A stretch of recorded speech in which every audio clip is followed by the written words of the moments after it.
জয় মোহনবাগান সবাইকে।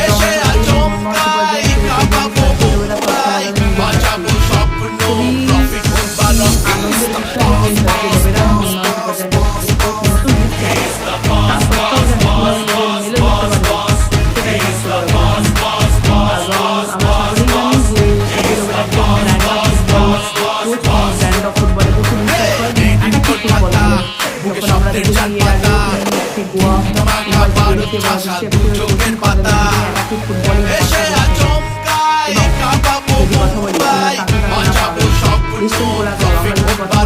বিষয়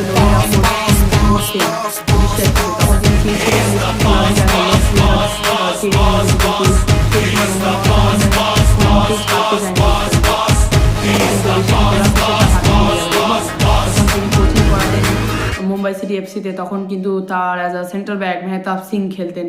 এমনকি মেহতাব সিংকে অ্যাজ আ রাইট ব্যাক খেলার জন্য প্রস্তুত করেছেন, তার হাতেই তৈরি হয়েছেন মেহতাব সিং, এটা বলতে গেলেই চলে। এবার যদি কথা বলি মনবীর সিংকে নিয়ে, যখন তিনি এফসি গোয়ার কোচিং করাতেন তখন কিন্তু মনবীর সিংও ছিল তার টিমে। তো একটা ভালো বোঝাপড়া আছে। এটাই আমরা চাই যে নতুন কোচের আন্ডারে কি আইএসএল হবে কি না এটা নিয়ে কোনো কিছু জানি না আমরা, কিন্তু নতুন কোচের তত্ত্বাবধানে কীরমভাবে মোহনবাগান নিজেদেরকে আঁকড়ে ধরবে এবং তাদের সেরাটা খেলবে সেটাই দেখার বিষয়। অ্যাজ আ মোহনবাগান ফ্যান আশা করব যে সার্জিও লিওরা সফলতা পাবেন এবং তিনি মুম্বাই সিটি এফসিতে যে সফলতা দিয়েছিলেন তার চেয়ে বেশি সফলতা দেবেন মোহনবাগান সুপার জায়ান্টকে। তো হোপ ফর দ্য বেস্ট। জয় মোহনবাগান।